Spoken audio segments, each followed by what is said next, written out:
आत्मज्ञान की जन्मदाता पिता माता की जन्मदाता पिता माता की आज एक खुशीर कथा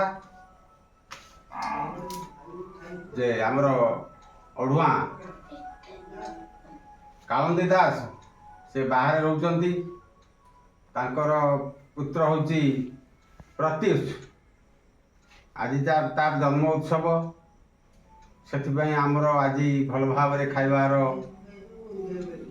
जोगाजोग कर तेणु तांकरी उद्देश्य तांकर पुत्र निरोग सुस्थ रहू आंकर परिवार दीर्घायु कामना करिकी आज आम समस्ते ओंकार करवा।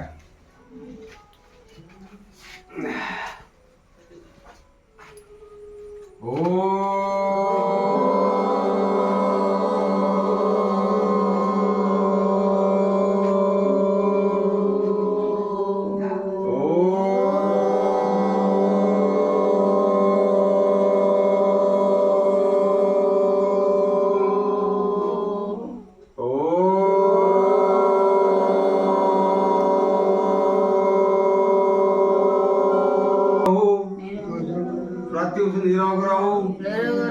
प्रत्युष परिवार की प्रत्युष परिवार की कालंदी परिवार की कालंदी परिवार की प्रत्युष चला पथ सुगम है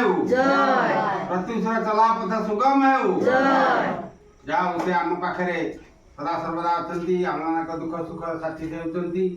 से आम तरफ जीवंत देवता मान तरफ आमे तांको परिवार को आशीर्वाद करुचे से समस्त निरोग सुस्थ रुहतु दीर्घायु हुंतु आ सदा सर्वदा समस्त विपद आपद ठार टली जाऊ। जय जय सत्यसु की सत्यसु की जय जी जय जी।